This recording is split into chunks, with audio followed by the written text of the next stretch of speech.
So today I'm going to start the modifications to the end of the excavator. We're going to try to get a quick coupler installed on here.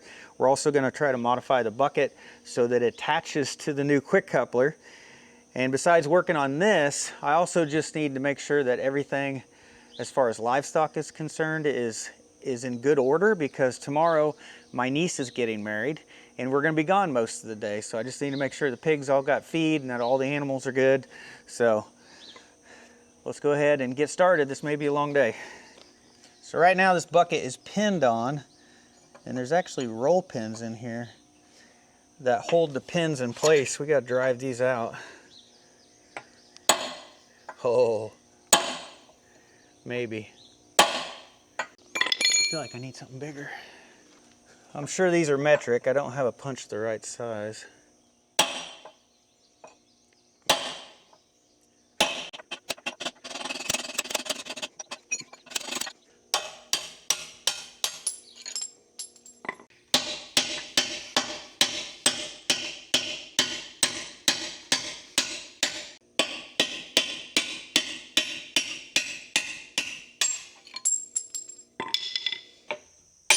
Whew.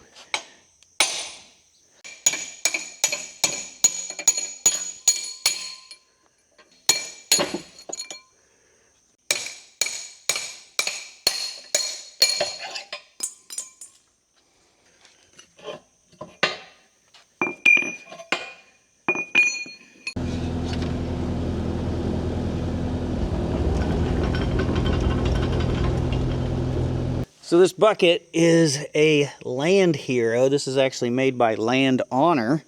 And right here is a plate compactor I bought at auction made by Land Honor. So this is just kind of the cheap Chinese equipment that you get shipped in here. And this bucket is pretty much the same. It's nothing special, so I don't really feel bad that I'm going to cut on this. I'm going to cut these pins off of here, and then we're going to weld on the new quick attach plates. So the sticker on here started coming off with the pressure washer, but this is made for a Cat 305 or 306, and they've pinned it to the Kubota. Notice they did have to put some shims in there. So right here's our quick coupler, and I'm going to go ahead and get the pins out of this.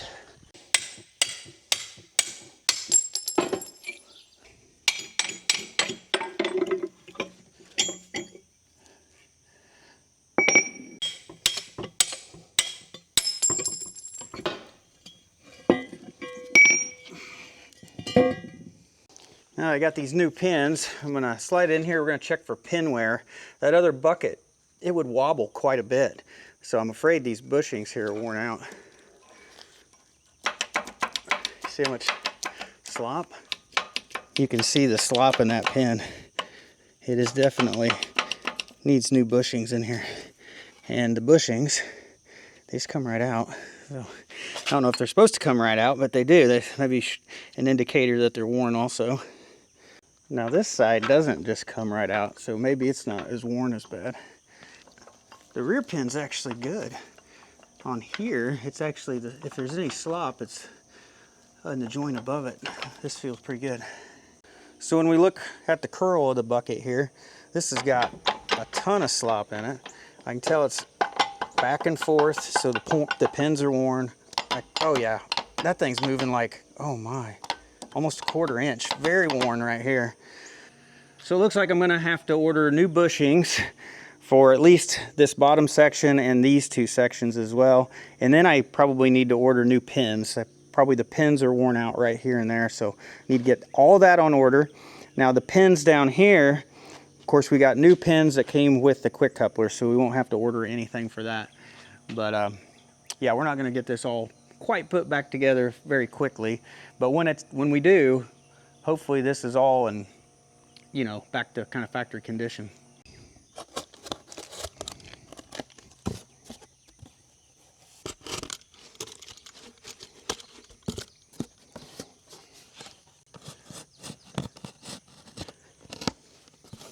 Make me a little template here to be able to cut out the right shape of the bucket.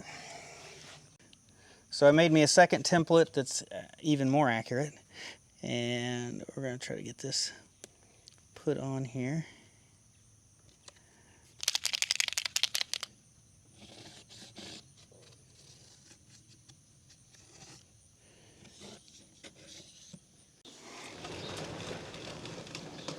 All right, now the moment of truth. We're gonna find out whether I can cut this plate with my plasma cutter. This is roughly 3/4 inches thick and it's hardened steel. So it's not mild steel. So hopefully this will work. If I can't cut this, then I'm probably not gonna be able to cut off, you know, the attachment off of the bucket either. And then this project is probably done and I'll probably just have to order the right bucket.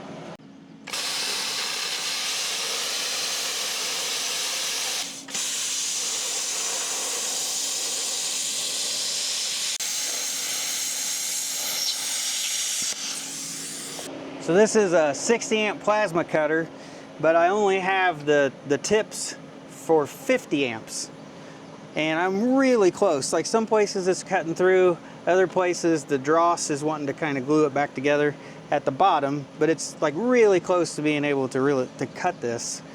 I think what I need is I need to get 60 amp consumables, tips to put in here. But right now this is not really going real well.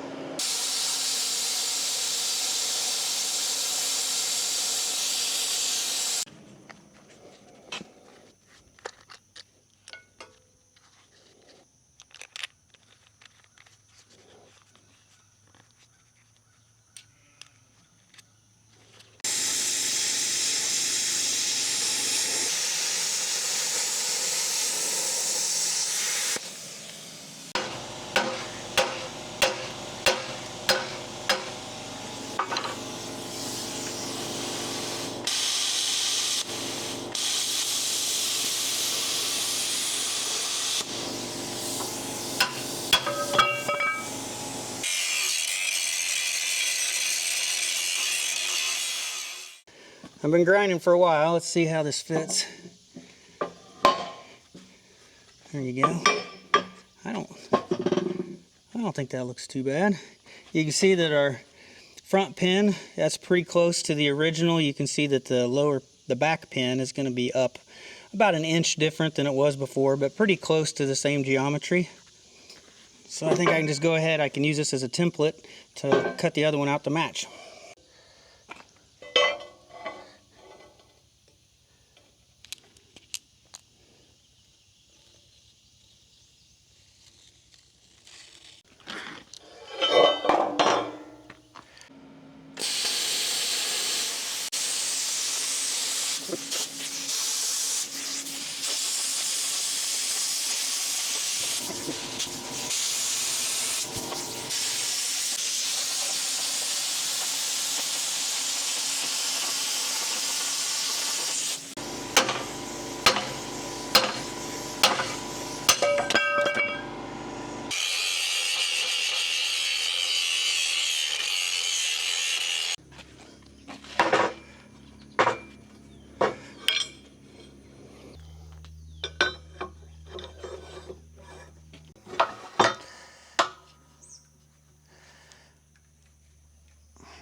Test fit them again. That's the first one. And here's the second one. Oh yeah. Looks like they all line up. I think that looks good. So with the fit up on here, the only thing that bothers me is just right here at the end, there's a little bit of a tail sticking out right there. I could probably come from this spot and just kind of come up and make this curved and just cut off that little nub and it'll look a little bit more natural. But I think for now I'm gonna go ahead and stop where I am. I think I'm gonna order some 60 amp tips for the plasma cutter. I think that'll help me out. But cutting this bucket off, really, if I look at it, this is 3/4 inches wide. I think this is only about 1/2 inch wide. So this is actually thinner. So if I take the plasma cutter and cut this off, I think this will go easier. But especially if I get a 60 amp tip for it, it'll go even better. So I did end up ordering a hydraulic thumb for the excavator, and it's supposed to show up here in about a week. Of course, I still need to order the bushings and pins for the end. I need to get the bucket modified.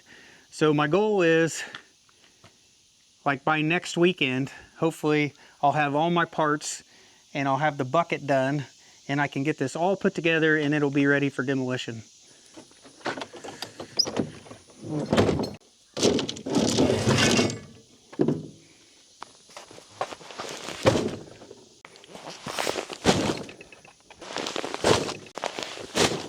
since we're going to my niece's wedding tomorrow, I'm gonna run out to the pig pen, see if I can get a couple hundred more pounds of feed in their feeder, check on them, and then we'll run out to the pasture and check on the livestock. We did some moves yesterday, so the cattle are now grazing the sorghum Sudan grass that we planted in the front, and then we moved the sheep across as well, and the sheep are out here grazing in this pasture. So we'll check on them, and then we'll come back and we'll continue to work on this.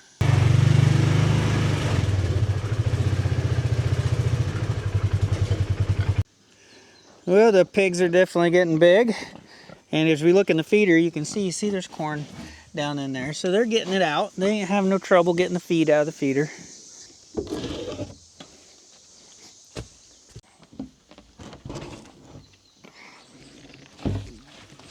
Been a week and a half since I filled it up. There's probably still at least 150 pounds inside of here. So the pig feed is definitely lasting longer than like 5 or 6 days when we fill it up before. And we've been trapping, trying to catch the raccoons that have been eating this. And I think we are up to 9 raccoons and 1 possum is what we have trapped so far. And we haven't caught anything in a few days. So hopefully we got all the critters that have been eating it, and this feed's gonna just keep lasting for a few weeks at a time now.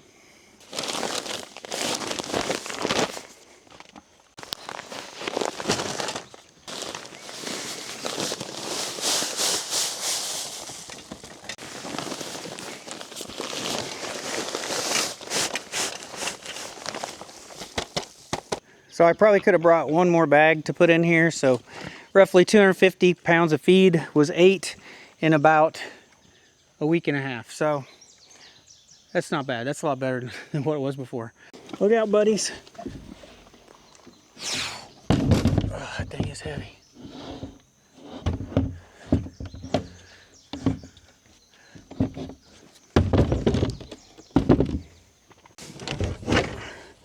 So over here at the white barn, this is where the sheep are. So the sheep are hanging out over here in the shade of the trees. So we got the sheep over here where the cattle were, because they'll eat some of the stuff the cattle won't. So they'll eat some of the weeds and some of the other stuff, and they'll just kind of graze what they want.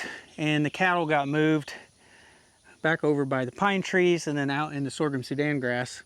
So Rebecca and I, we finally worked all the sheep, I think last week, and we got all of the lambs that were born when we were on vacation. We finally got them all tagged, but we got all the new lambs. We got them all vaccinated for tetanus, and in about 2 more weeks from now we'll have to run them back through again, and we'll have to give them a booster shot. And then sometime after that we're probably going to start separating them out and start weaning all these lambs from their moms. So right now the cattle have the sorghum Sudan grass about down to here. It's probably like 1/3 of the field that we have them in. And then they also got this area back here in the pine trees. They're all standing in the shade right there. We got their water troughs set up, so they're all good in this area. They got shade, they got water, they got plenty of food. But as we look at the sorghum Sudan, they have been out here for about 24 hours. Just when you first glance at it, you can't hardly see anything. You will see that there is a little bit of trample going on. You can see some paths where they walk through, but this looks like there's still plenty of forage out here. And that's the thing about the sorghum Sudan. Once it comes up, you really think about it, you got a couple feet of forage at least that they can eat on. There's quite a bit out here. So here's Ellie. She came out to see me. She's supposed to have a calf end of September, early October. And here's Maya. Looks like everybody is heading this way. Hey, sweetheart. Now, luckily with the rain that we got that has come through over the last, I don't know, 3 or 4 days, the weather is a little bit cooler. Before that, some of our new, one of our new steers over there ended up getting like heat stress, got hot. It was holding its mouth open, tongue was hanging out, it was drooling a little bit, it was panting, and it just was getting overheated out here. These black cattle, that's the bad thing about the black cattle, is that the sun really does, I think, affect them and overheat them.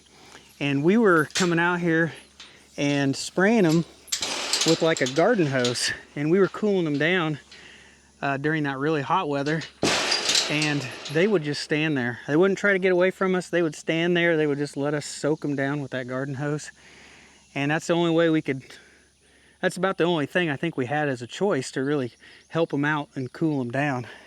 But like I said, the weather's cooler now, so at least we're not dealing with that at the moment. So I just got online, I looked up all the parts for the bushings here on the end of the arm. So I ordered the 2 bushings that go here, 2 bushings for here, and the 2 bushings for there. And there's some like seals that go in here as well. And all those bushings cost me about $650, $644, something like that. And that's pretty expensive. I didn't order any of the pins because these 2, see, I got new pins for the lower, but the pins for here and there, it was almost $400 just for those 2 pins. So I'm gonna try the bushings first. Oh, after looking at this, I feel like maybe I screwed up. A lot of time and effort in this. Oh, I did screw up. I completely screwed up. I cut it so far down that the quick coupler hits the bucket. So I think I screwed up.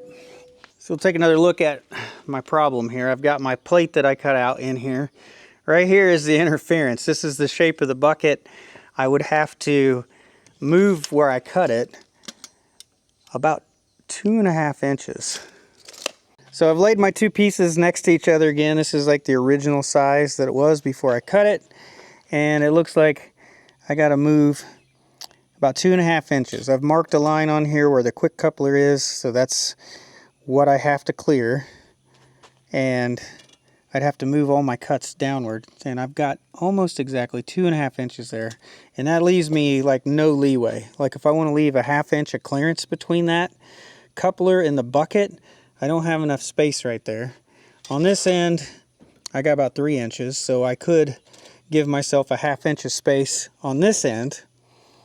But on this end, it's just gonna be really tight. And the more and more I think about it, I feel like if I get another set of plates, that I'll be really close and it might be a fairly tight fit. So the more and more I think about it, I think maybe I shouldn't try this again. Maybe I should just go ahead, order a Kubota style bucket to replace this one, and then I can try to sell that one online, you know, or whatever, and try to maybe make part of my money back. I mean, I could try to sell this one for, you know, it's used. You're gonna sell it for like 1/3 of the price, but at least I could probably recover some of my money. But I think that's what I'm gonna do. I'll order a brand new bucket for a Kubota quick coupler and just be done with it, right? I feel like if I tried this one more time, that I just won't have any clearances. I won't have any leeway whatsoever for this to work, and there's always a chance that I'll screw it up one more time. So overall, today has been, I guess you could say, disappointing. To be able to take your time, cut these out, 3/4 inch plate steel, and make a matching set, and then find out after it's all done and said that it isn't gonna work. Yeah, it's pretty disappointing there. That's live and learn. Won't make this mistake twice. At least I don't think so. So I went inside, I tried calling a place to order a bucket. Of course, it's too late now to order one, so I'll have to order one come Monday. But I wanna go ahead and take this apart, maybe try to get the bushings out of it. So the one side, this bushing came out real easy, which actually kind of worries me that maybe that's a little too worn. The other side, I cannot get the bushing out. I have tried hammering it out, it won't come out. So I'll probably have to use a torch on it, but we're just gonna go ahead, we'll take this all apart and at least get it ready for reassembly. Well, at least that came apart easy. When I get this out, I'll be able to see if these pins, how worn they are. They might need replaced. Well, they don't feel too bad. I feel a little bit of a groove right there, but it's not real bad. Whoops. There's a bushing that's supposed to be in the cylinder too. I didn't order it, I may need to. And then this pin has some deeper grooves in it. So this pin will probably need replaced.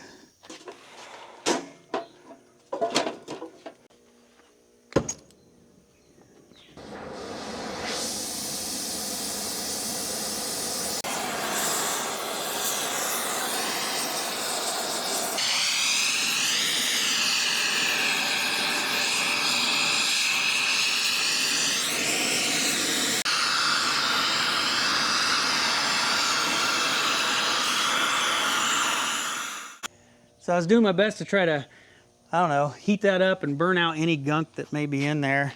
And like right now, I'm not gonna try to, I'm gonna wait till it cools this first time. And I've had seems like I have better luck once it cools.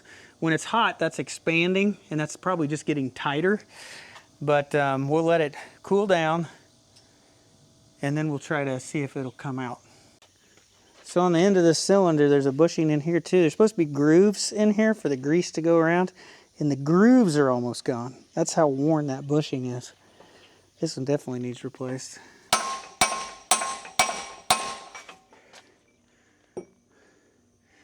I thought it was moving. It's starting to move. I got my sledgehammer now. Let's see what happens.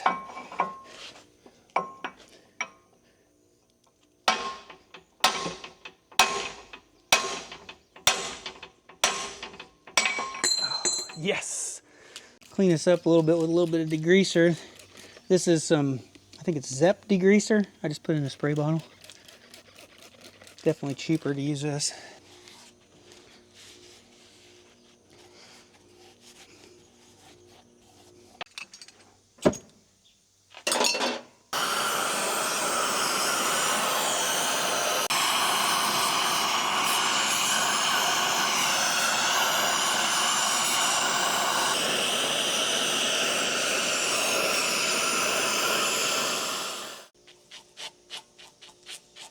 Quench it with a little oil. See what happens.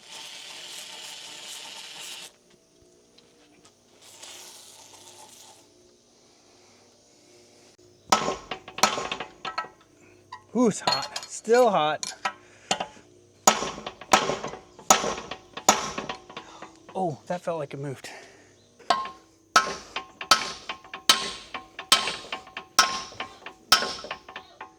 What's going on? Baby deer. Oh, baby deer. Scout!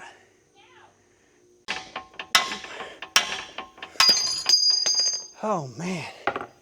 All right, I got one bushing out. That's good. That means the chances of getting the other one is pretty good too. So Scout, the dogs are out, and Scout, there was a fawn with spots, a really young fawn with spots, and it just chased after it across the dam and out in the hayfield. So I need to see if I can go get the dogs. We don't want it hurting that fawn. There you are. Look, hey, hey. You got stuff all over. You got stick tights, everything stuck to you. So I know a lot of people have asked about the dogs over and over and over again, and they're still here. I just can't really video with them around because they get into trouble like this, like chasing fawns. Anything they can chase, they'll go after. So, but here's Scout. He's still doing just fine. He's just got a bunch of stick tights on him from going through the woods. And then here's Sydney. Sydney's a good girl, if she's not influenced by Scout. But they are definitely troublemakers most of the time. So if they're out, you spend most of your time trying to discipline them or trying to just keep them wrangled up so that they don't cause any trouble.